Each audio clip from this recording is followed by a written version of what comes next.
Welcome back, everyone, to Echoes of Ihsan. You know the drill. Send us your sources, and we'll really dig into them. Today, today we're diving into the world of Islamic teachings, but this time it's on medicine and character. And specifically from Sunan al Tirmidhi, Volume 4. Oh yeah, right. Volume 4, which is, let me tell you, this volume is huge. It's incredible. It's like they combined a medical textbook, a spiritual guide, and a history book. It's amazing how these teachings are still relevant even after so many centuries, you Yeah, know? exactly. They can teach us about physical health, but also, also about our character and relationships today. For sure. For sure. We're going to jump around a bit to cover the most interesting parts. It's going to be like a highlight reel of ancient wisdom. Practical advice that we can use today. Exactly. So why don't we start with the chapters on medicine? They give us a look into Islamic medical practices and beliefs. Okay, yeah, sounds good. One of the first things that I noticed was this strong rule against treating illnesses with intoxicants. Yeah. Seems straightforward, but I'm curious about the reasoning behind it. Yeah, it's a clear rule in these teachings, but the reasoning goes deeper than just the physical harm of alcohol. You see, from an Islamic perspective, intoxicants, they cloud your mind, Right. and they make it hard to connect with the divine. Right. So this idea of having a clear mind is really important in Islam, so it makes sense that it would be part of healthcare too. Yeah, it's not just about like avoiding physical harm, but also about staying spiritually aware. Right. It's almost like intoxicants block you from connecting with Allah. Exactly. And you'll see this idea of a holistic approach to well-being throughout the whole volume. Oh, interesting. It's not just about the body, it's about your soul too. Okay, so it's not all about what not to do. It also No. talks about what treatments are recommended, right? Yeah. I saw stuff about cupping, laxatives, and some herbs like aladud and asat. What are those about? Those are all traditional remedies that have been around in Islamic medicine for a long time. And you know, some are still used even today. Cupping, that's where you put these heated cups on your skin to create suction. They believe it draws out bad stuff and helps you heal. Okay. You might have seen those circular marks on Olympic athletes. That's from cupping. Really? Yeah. Laxatives were used to clean out your digestive system, which was seen as important for health. And the herbs, those were thought to have special healing powers for different illnesses. Wow. That's really cool, especially the cupping part. It's amazing how those ancient practices are still around. Yeah. And wait, isn't there a hadith where angels recommend cupping? That's like a big endorsement. There is. It shows how important cupping was in Islamic culture. It also shows that that healing can come from many sources, even divine guidance. It reminds us that physical treatments are just one part of healing. Right. So it's about seeking treatment, but also knowing that Allah has the ultimate power to heal. Exactly. And this leads us to another interesting concept, ruqya. Oh yeah, ruqya. Can you explain what it is and how it fits into Islamic healing? Sure. Ruqya is, it's basically spiritual healing. You do it by reciting verses from the Quran or special invocations. It's based on the belief that words have power, you know? Yeah. They can affect both your body and your spirit. So it's kind of like a prayer asking for Allah's help to heal you. So are people discouraged from seeing a doctor if they're practicing ruqya? Not at all. The text actually stresses that you should seek both physical and spiritual treatments. You should rely on Allah for both. It's not about choosing one or the other. So it's about recognizing that Allah is the ultimate healer, whether it's through medicine or through spiritual means. Precisely. It's about finding that balance between taking action and surrendering to His will. This actually makes me think about this question I had. Is there a conflict between using remedies or ruqya and the idea of Allah's decree? I mean, if everything is already decided, does getting treatment even matter? That's a great question, and the text actually answers it directly. The Prophet said that these treatments are part of Allah's decree. It's not a contradiction, but rather it's an understanding that seeking treatment is a way that Allah provides for us to heal. Wow. It beautifully explains how Islam understands free will and predestination. We have the choice to make decisions like seeking medical help, but ultimately the outcome is up to Allah. Wow, that's actually a very comforting thought. It means that we're not helpless when we get sick. We can take action and know that it's all part of a bigger plan. Absolutely. It empowers us to take care of ourselves while recognizing that we have limitations. and it allows us to trust in something bigger. Okay, this is where it gets really interesting for me. The text mentions certain prayers for specific ailments. There's one for fever and pain that I found particularly interesting. You know the one I'm talking about? Starts with Bismillahil Kabir. Yeah, I know it. It's a beautiful prayer that demonstrates the power of prayer and healing. It's basically acknowledging where the pain is coming from while asking for Allah's protection and relief. Powerful stuff. It is. And this idea of spiritual protection is highlighted even more when the text discusses the last two chapters of the Quran, Al-Falaq and An-Nas. The Hadith says that the Prophet himself used these chapters for protection. He even stopped using other ruqya after they were revealed. Those chapters sound familiar, but I can't quite remember them. What made those two chapters so important for protection? They're often called the two chapters seeking refuge. They're powerful prayers for protection against all sorts of evil, envy, magic, the whispers of Satan, things like that. So they're like a spiritual shield, invoking Allah's power to ward off harm. Exactly. Speaking of harmful things, the text also mentions that the Prophet didn't approve of certain superstitions. Remember one called Alham, something about owls and spirits causing harm? Oh, right, yeah. Yeah, that one was about the belief that owls or the spirits of murdered people could hurt you. The Prophet disagreed with those kinds of beliefs, which goes along with Islam's emphasis on seeking knowledge and not blindly following unfounded fears. Instead of believing in superstitions, Islam encourages us to understand the world through reason and revelation. So it's about basing your faith on knowledge and understanding. Exactly, and this applies to everything, including health and healing. The text says we should have a balanced approach. You seek treatment for illnesses, but you recognize that Allah is the one who truly heals. It's a really holistic view, taking into account both the physical and the spiritual. This deep dive into Sunan al Tirmidhi is already so insightful. And we've barely scratched the surface. There's so much more to discover in this book. Well, let's keep going then. I'm ready for more. Now let's move on to some interesting hadiths about specific foods. Oh, okay. They were believed to have healing properties. This is where the text combines traditional wisdom with observations about nature. Yeah. I was really curious about the one mentioning truffles. It says they're like a form of manna with liquid that can cure eye problems. It sounds almost magical. Right. So is there any science behind that, or is it more symbolic? That's a really good question. Modern science hasn't specifically said that truffles can cure eye problems, but there's more and more research about the benefits of mushrooms, and truffles are a type of mushroom. Oh, okay. They have lots of antioxidants and special compounds that could be good for you. So maybe the ancient claim isn't totally wrong. It shows how people, even back then, were really observant about the natural world. It is amazing how they connected nature and healing so long ago. Yeah. There's also that hadith about dates, especially the ajwa kind, being able to cure poison. That one sounds a bit far-fetched to me. Yeah, it does. But you have to remember, dates were like a staple food back then. Really nutritious, with vitamins and minerals and fiber. Right. They were essential for survival. So while curing poison might be an exaggeration, it shows how important dates were for health. It's like saying this food is so good for you, it's almost like an antidote. I see. It's about appreciating how connected food and health are. Exactly. And you see this understanding of the connection between nature and well-being all through the text's discussion of medicine. It's not just about treating sickness. It's about living a life that promotes health, both physical and spiritual. Speaking of living well, let's switch gears to the chapters on righteousness.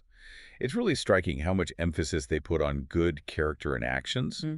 They even say that just one act of breaking family ties can keep you out of paradise. That's a serious consequence. It is. It shows how incredibly important family is in Islam. Right. Cutting ties with family is a major sin. It's like betraying the relationships that make a strong community. Yeah. It weakens the love and compassion we need to grow spiritually. It reminds us that what we do has consequences, not just in this life, but in the next one too. We have to think about how we treat our families. Those relationships are important, both now and in the future. And that thoughtfulness should be in all our interactions, not just with family. Right. The text emphasizes good deeds. It gives specific examples like giving sincere advice, protecting others, and showing mercy to all creatures. Those teachings really connect with values like compassion, empathy, and social responsibility, things that are so important today. Exactly. And it's not just about big gestures, it's about everyday kindness. The text even says that giving sincere advice is as important as praying and giving to charity. Wow, it puts giving advice on a spiritual level. It does. It's about sharing wisdom, guiding people towards what's right, helping them grow spiritually. And that guidance has to be sincere. It has to come from a good place. Right. The text calls this nasiha, which means sincere advice given for the sake of Allah. Nasiha, I like that. Yeah. It's about coming from a place of genuine care, wanting what's best for the other person. And that care should also be reflected in how we serve others. Yeah, and there's that story about Abu Masud being told off for hitting his slave. Right. The Prophet reminded him that Allah has more power over him than he has over his slave. Powerful message about equality. It is. It says that everyone deserves respect no matter their position. True leadership is about serving others, not being in control. And that service should be reflected in everyday interactions, too. The text highlights hospitality. It says we should welcome guests with open arms and give them the best we can. It shows how practical these teachings are. It does. There's even specific guidance about how long to be hospitable for different types of guests. It's like a guidebook for being welcoming and inclusive. It is. And that respect extends to how we speak. The text is very clear about condemning harmful speech. It emphasizes honesty and avoiding lies, curses, and obscenities. There's this vivid image about lying. It says that an angel moves a mile away from a liar because the lie stinks so bad. Wow, that's a strong image. It is. It shows that our words have power. They can either create beauty or spread ugliness. Right, we have to choose our words carefully. Always try to speak with kindness and truth. And to avoid words that cause harm. Cursing, especially when it's not deserved, is forbidden. Yeah, It even says that cursing the wind can backfire on you. interesting. It highlights how our actions and their consequences are all connected. Our words have power. They can create ripples that affect everything around us. Exactly. And those ripples can be good or bad. The text compares truthfulness, which leads to paradise, with obscenity, which leads to the fire. It reminds us to be pure in our speech. And that purity should also be reflected in how we see ourselves. Okay. The text talks about being humble and avoiding arrogance. It says that good character is more important than anything else on Judgment Day. Makes sense. And it contrasts that with how angry Allah gets with people who are shameless and obscene. It's a reminder that true worth comes from inside. It's about good intentions and actions, not how you look or how much you brag. And to achieve that inner purity, you need self-awareness. You need to work on overcoming bad traits like arrogance and pride. There's even a story about a man who was worried about being proud even though he lived a simple life. What did he do? He rode a donkey, wore a plain cloak, and milked sheep. And a prophet told him there was no pride in those things. True humility comes from within. It's about being content with what you have and helping others, not chasing fame. And that service to others involves forgiveness. It means rising above negativity. There's a story about a man who was advised not to retaliate when someone treated him badly. Instead, he was encouraged to show hospitality to that person. Choosing to forgive is so powerful. It is, especially now when it's so easy to get caught up in anger and revenge. It's about breaking that cycle and choosing kindness, even when it's tough. And making that choice takes real strength and independent thinking. Right. The text warns against being a yes man. It says we shouldn't just blindly follow what others do, good or bad. We need to think for ourselves. We do. We need to have our own moral compass and make our own choices based on what's right. We need to stand up for what we believe in, even when it's hard. That's so important, especially these days when it's easy to get caught up in what everyone else is doing. We need to think for ourselves. Exactly. And our choices reflect who we are. The text ends its discussion of righteousness with a beautiful description of the prophet's character. It says he never even made a sound of annoyance, and he never blamed his servant Anas for anything. He sounds so patient and humble. He was. It's a reminder that true greatness isn't about power or control, but about kindness and compassion. It's about inspiring love and respect in others. That's the kind of inspiration we should all strive for. By following the teachings in Sunan al Tirmidhi, we can become beacons of light, spreading kindness and wisdom everywhere we go. Beautiful. It makes me want to put these teachings into practice. And remember, even small acts of kindness can have a big impact. Yeah, it's amazing to think how much power we each have to make the world a better place. And that brings us to the importance of, building a strong and moral community. The text reminds us that we're not alone. We're part of something bigger. We're connected, and we're responsible for each other. Like the saying, it takes a village. Exactly. We need each other to thrive, to grow, both as individuals and as a whole community. We need to support each other, keep each other in check, and work together to create a world that's just, compassionate, and righteous. Beautifully said. And part of that responsibility is being careful about what we say. We talked about avoiding bad language and curses, but that also goes for gossip and spreading rumors. There's this story in the text about a man who was known for telling leaders bad stuff about people. They called him a katat, which means someone who spreads harmful gossip. And the prophet said that those kinds of people won't get into paradise. Yeah, It's a sobering reminder of how much damage gossip can do. it really is. It can ruin reputations, start fights, and break down trust. We need to be more mindful of what we say about others. We should avoid rumors and try to build each other up, not tear each other down. Especially these days with, with social media and the internet, it's so easy to share things without checking if they're true. Right. We have to be more careful about what we see and hear and responsible about what we share. We always have to think about how our words might affect others. It's about recognizing that our words have power. We can use them for good, or we can use them to hurt people. It's our choice to spread kindness and truth, to make things better. And that positive impact grows even stronger when it comes from a place of humility. There's a saying in the text that goes, "Charity doesn't make you poorer. Allah increases a man's honor when he forgives others, and no one humbles himself for Allah except that Allah raises him." That is, wow, that's deep. It says so much about generosity, forgiveness, and humility. It's like a guide for spiritual growth. It is. It suggests that we become better people by being selfless and recognizing that we depend on Allah. Exactly. It highlights how true wealth isn't about what you own, but about the richness of your spirit. A heart that's full of gratitude, compassion, and willingness to serve others. It's a reminder that what we do affects not just the material world, but also our souls.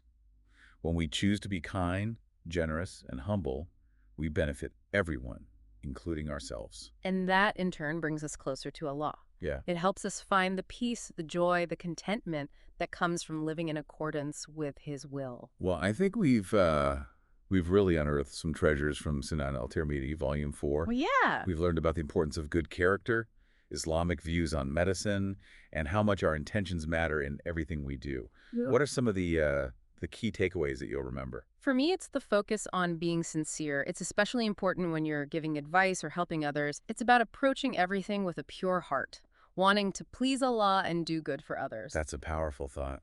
Our intentions really do matter. They do. The energy we bring to our interactions affects everything and everyone around us. And it's not just the big things.